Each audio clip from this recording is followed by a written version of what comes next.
Welcome to On the Curbside, a show that brings you the latest in indie and alternative music news.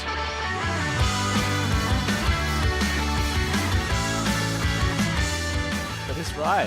A very, very, very warm welcome to you for another week.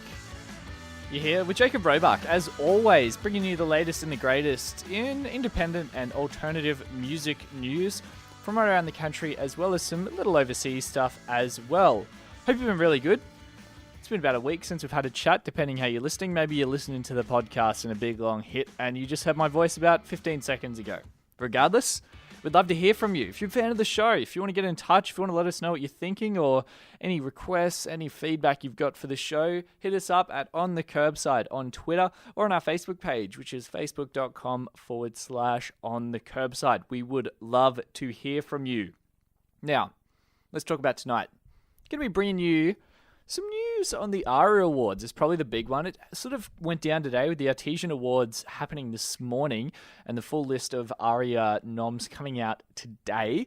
So we're going to bring you the big names who've been nominated, as well as a couple of other things. The Smith Street Band have got some stuff going on. There's a songwriting competition called...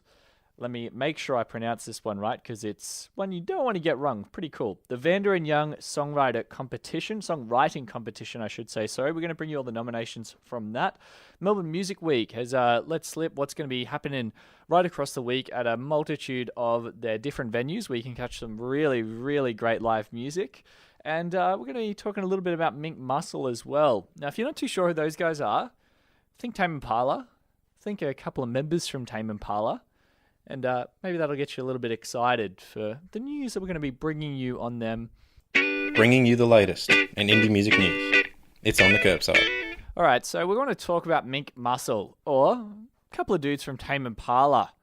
So recently, Tame Impala posted some shots of a recent studio session, but strangely, a number of the band's members appear to be MIA. So these snaps of the studio sessions were shared on the official Tame Impala Instagram account. And the band also used the hashtag getting the band back together and Mink Mussel Creek. Now, in case you don't know, Mink Mussel Creek is the name of a heavy psych side project that features former Tame Impala member Nick Albrook on guitar and current frontman Kevin Parker on drums, alongside Shiny Joe Ryan, Steve Summerlin, and Richard Ingham. If that doesn't jog your memory, here's a little taster of their debut album, Mink Mussel Manticore.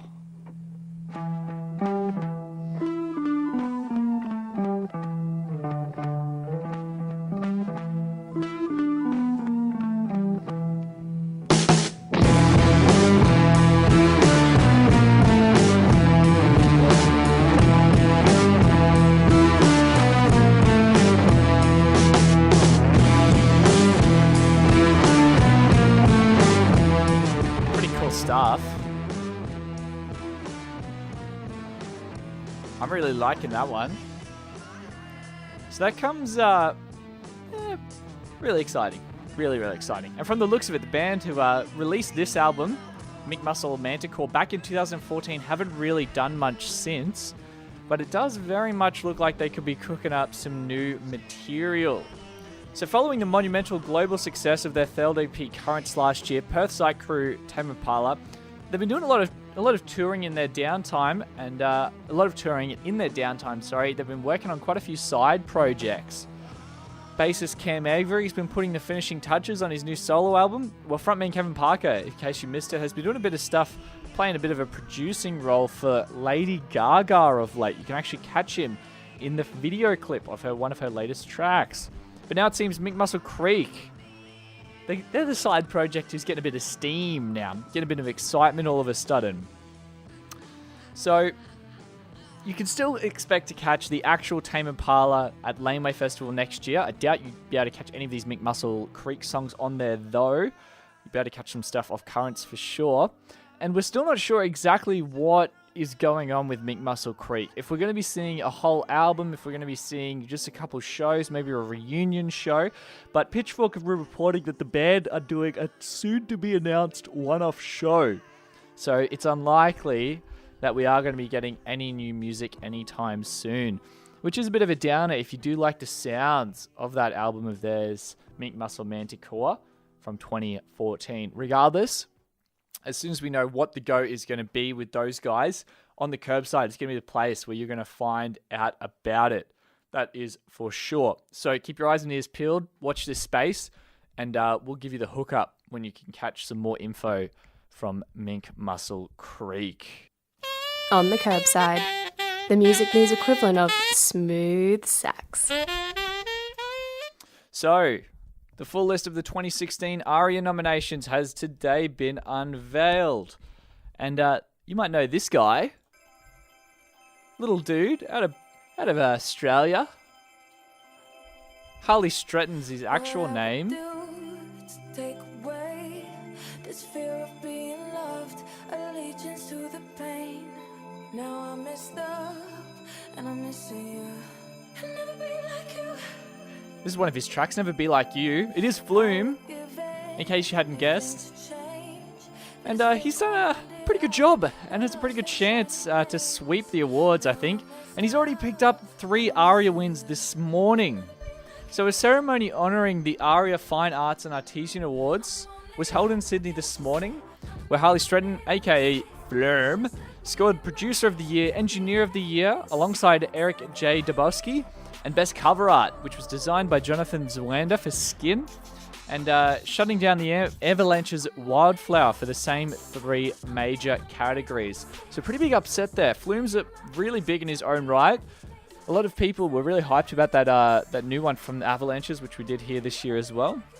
But Flight Facilities also scored a win at the ceremony for Best Classical Album, for their live album with the Melbourne Symphony Orchestra. Josh Pike's live release with the Sydney Symphony Orchestra also earned him the Best Soundtrack trophy. And other fine arts winners include Ska Orchestra, Vince Jones, Paul Grabowski, Roy and HG, who pit Matt and Alex for the Best Comedy Release. And Flume, he now has 8 more chances to hit the winner's podium at November's full ARIA Awards ceremony, where he's been nominated for Album of the Year, Best Male Artist, Best Dance Release, Best Independent Release, Best Pop Release, and the publicly voted categories for Song of the Year, Best Australian Live Act, and Best Video. So trailing just behind him, with 7 nominations, is another young gun producer, Troye Sivan, who followed close behind multiple nominees, the Avalanches, Sia, Illy, which all have 6 nods as well. Violent Soho, King Gizzard and the Lizard Wizard, Rufus all have 5, and the Hilltop Hoods and Montaigne both have 3. So, really, really, really exciting stuff. Other nominees include Gang of Youths, who are up for the Best Australian Live Act and the Best Rock Album, against the likes of Ballpark Music and Boy and Bear, Parkway Drive and Amity Affliction, and they're returning 2015 ARIA winners like Courtney Barnett and Jarryd James. The Breakthrough Artist will be a hotly contested category this year, with DMAs, LDRU, Olympia, Safia and Montaigne all nominated. Likewise, the Best Urban Album with Citizen K, Draft, Coy Child and label mates Earthboy and El Fresh the Lion going to head. Now, that was quite a mouthful. If you do want to catch the full list of the nominations, I'm going to drop a tweet to the link right now. Head over to @OnTheCurbside and you'll be able to find that one, pick it up, and you can have a read through all of the nominations for this year's ARIA Awards. So, we want to talk about something that we do every week. Something that's a bit exciting, something to get you up and going on your weekend. It's this.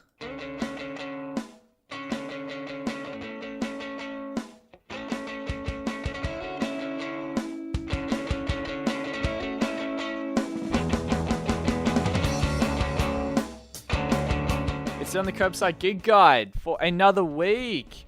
Kicking us off Friday, the 7th of October. Vieira Blue is going to be playing at Club 54 in Launceston, Tasmania.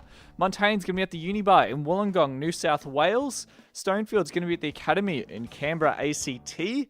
Ballpark Music's going to be at 170 Russell in Melbourne, Victoria. Delta Riggs is going to be at the Grand Hotel in Mornington, Victoria. And that moves us on to Saturday. Not a whole heap happening this week, unfortunately. The Vera Blue is going to be continuing that little tour of hers, playing Republic Bar in Hobart, Tasmania. Montaigne's going to be at the Oxford Arts Factory in Sydney, New South Wales. Stonefield's going to be playing the Imperial at Sydney, New South Wales. Ballpark Music's going to be at the Unibar in Hobart, Tasmania. And the Delta Rig's going to be moving over to the Western Port Hotel at Phillip Island, Victoria. Finally, Sunday. Sad little Sunday. Montaigne is going to be playing at Les Oats in Newcastle, New South Wales. And that's it. Really, really short, punchy little gig guide for this week. If you did miss out on it, head over to our website and you can catch that gig guide in full. See all the stuff you missed out on. We do it every week. So if you're looking for something to do this weekend, right about this time, usually Tuesday, you can see what's coming up for the week prior, book some tickets and go see some fantastic live music with your mates, because there's nothing better than getting out and just supporting some often local or Australian artists, or even some international acts, and just having a really, really great time with some of your best mates, and maybe make some new friends there as well. Who knows? Bringing you the latest in indie music news. It's on the Curbside. Okie dokie. So, the 2016 Vanda Young Songwriting Competition finalists have been announced. And there's still a list includes the likes of Nostalgia Conquerors, is a funny quote I read today to sum them up. It is Client Liason.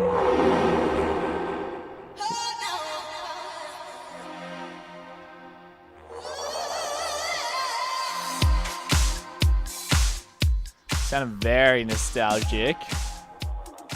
Flashes to the 90s with that one. Lovely band. If you haven't seen them before, it's very, very, very entertaining to watch them perform. They sort of have a whole persona that they keep on of the 90s get-up, 90s hair, 90s styles of music that they really never break. It's always on the go for them. So very, very interesting stuff. And I've gotten sidetracked here.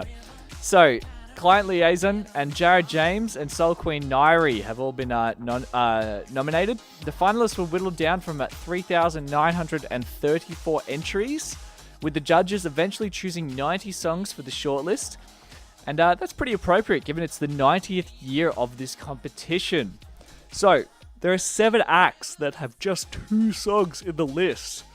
And they include Client Liason, who you might know from this one here.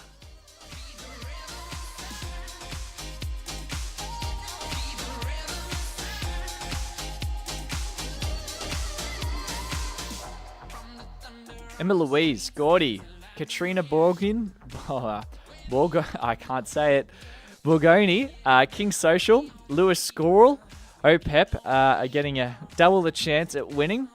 And Gordy is just one of plenty of fresh faces included in the list, which features a whole heap of other people as well, including Greta Ray, who you may know is sort of just blowing up at the moment. Got a couple of really great tracks out at the moment as well. It's really worth having a listening to.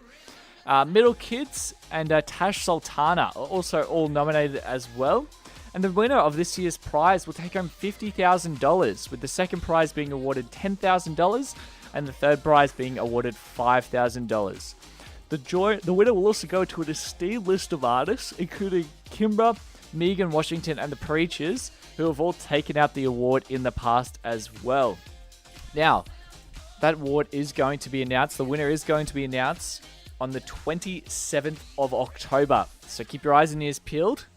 Right around the end of this month, we'll bring it to you as well, whoever wins, and let you know who's picked up and who's won the Vanda Young Songwriting Competition, as well as, of course, all the people who have placed as well. On the Curbside, the music news equivalent of smooth sax.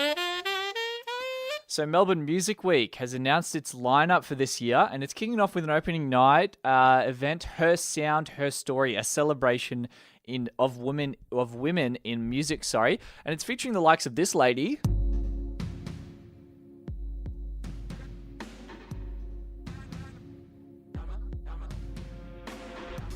It's Montaigne, as well as Julia Stone, Ailing, and more legendary ladies. But there's a hell of a lot more awesome stuff going on to enjoy when Melbourne Music Week returns to take over the CBD from the 11th to the 19th of November. So Swedish sensation Elephant will be back in town for a headline show at the State Library of Victoria, this year's Melbourne Music Week hub, with support from synth funk pop maverick Year and Brisbane producer UV Boy. And the closing party is the last live music hurrah, featuring a DJ set from CK, HVOB, plus sound makers Lucian Blomkamp and Dro Carey. Kiwi Crushers, Shihad, will perform their recent album 5 Eye in full with support of the Pretty Littles. Hush, an evening event of quiet music, will present Dan Kelly, Teeth and Tongue, Melody Pool, Suzanne, Man-Made, Mountain, and more, performing in the Grand Heritage venues with one condition. The audience must remain pin drop silent, which is really interesting. And the Jungle Giants, Philly, and Greta Ray, and bonkers sketch comedy trio, Troupe Auntie Donna, will perform free as a part of the Live at the Steps gig series at Parliament House. So, the Jungle Giants. Sorry, I already read that one. Donnie Bennett and a Broadway Sounds headline a tasty lineup at the State Library, co-presented by the Heaps Gay and Yummy. So if you want more info, head over to the Melbourne Music Week website, and I'll drop a tweet for that one right now. And you shouldn't forget the previously announced events for this Melbourne Music Week as well. The best bet to find those is to head over to their website, but it does include a mini festival taking place at the MCG's historic footy grounds, and it's going to have the Delta Riggs, Pierce Brothers, and more local legends all playing alongside them as well.